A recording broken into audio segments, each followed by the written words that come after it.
Bonjour, bienvenue dans ce podcast, encore sur la blessure d'injustice. Et cette fois, je vais vous parler des masques associés à cette blessure. La blessure d'injustice peut causer de la douleur et de la frustration. Et pour se protéger, les personnes blessées peuvent adopter différents comportements ou même des attitudes qui les aident à gérer leur douleur. Ces comportements, on va les nommer les masques. Alors, le premier masque lié à la blessure d'injustice est celui de la rigidité. Mais moi, je vous propose de parler d'autres masques. Parlons du masque de la colère. Lorsqu'une personne se sent blessée ou injustement traitée, elle peut exprimer sa douleur en se mettant en colère et même en se montrant agressif. La colère est un mécanisme de défense pour poser ses limites et aussi pour cacher sa vulnérabilité et sa douleur. Donc on est aussi dans ce mécanisme de défense de se protéger rapidement, et ça va être la colère. Le deuxième masque que je veux mettre en avant aujourd'hui, c'est celui de la victime. Lorsqu'une personne se sent blessée, elle peut adopter le rôle de victime pour attirer l'attention ou obtenir de l'empathie, pour obtenir plus d'aide. Elle peut se présenter comme quelqu'un d'impuissant, de démuni. Et derrière cette attitude, elle cherche à obtenir de l'aide ou du soutien.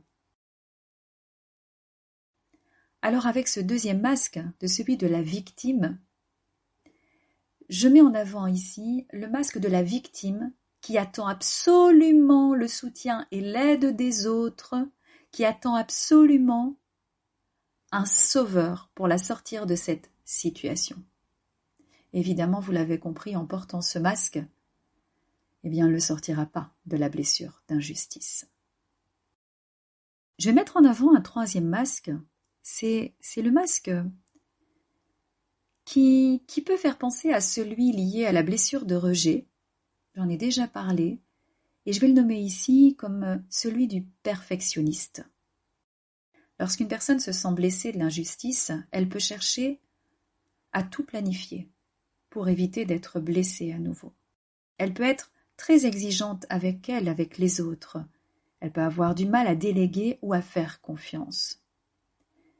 Je voulais parler de ce masque parce qu'en fait, on se rend compte qu'une blessure peut en entraîner une autre, peut en valider une autre aussi. Les blessures sont intimement liées. Donc ce masque du perfectionnisme, évidemment, va nous faire penser à la blessure du rejet. Un autre masque est aussi un masque qui peut faire penser à la blessure du rejet, c'est le masque du désengagement émotionnel, c'est-à-dire qu'on va se protéger.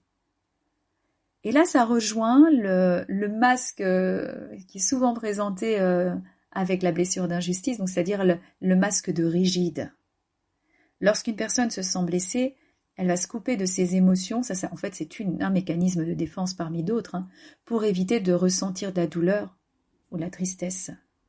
Et elle va se montrer froide ou détachée. En réalité, il y a de fortes chances qu'elle cache une peur d'être blessée à nouveau. Mais ce masque de rigidité, c'est aussi pour ne pas écouter ses émotions et avoir une attitude juste envers les autres. Et là, voilà, ça se rapproche plus du masque de rigidité. C'est vraiment avoir cette attitude non pas du dictateur, mais du roi qui va imposer les choses vraiment dans un souci d'équité, dans un souci de ne blesser personne. Et pourtant, il peut se montrer froid et rigide. Alors, un autre masque que je voulais aborder, il va certainement vous faire sourire, c'est celui de la revanche. Lorsqu'une personne se sent blessée, elle peut chercher à se venger surtout de ceux qu'elle considère comme étant responsables de sa blessure. Elle peut chercher aussi à les faire souffrir pour sortir de son rôle de victime, pour vraiment leur faire prendre conscience de la souffrance engendrée par leur attitude. Et vous voyez là, eh bien, on se déplace dans le triangle dramatique dans ce cas-là, et on devient le bourreau d'une prochaine victime. Donc une fois de plus, en portant ce masque, on ne sort pas de la blessure d'injustice. Retenez surtout que tous ces masques sont utilisés comme des mécanismes de protection, des mécanismes de défense pour se protéger d'une nouvelle souffrance, de la réactivation de nos blessures. Et évidemment, comme je l'ai déjà signalé, eh bien, porter ces masques vont nous empêcher de soigner notre blessure d'injustice et de trouver surtout une solution durable aux situations problématiques. Et pourtant, ils seront nécessaires dans certaines situations. Utilisons-les en toute conscience et choisissons aussi le moment pour les ôter, en fait. Reconnaissons les masques que nous portons pour pouvoir justement les dépasser et trouver un autre moyen de soigner la blessure d'injustice, un autre moyen de se protéger. La guérison commence par la prise de conscience et l'acceptation des blessures.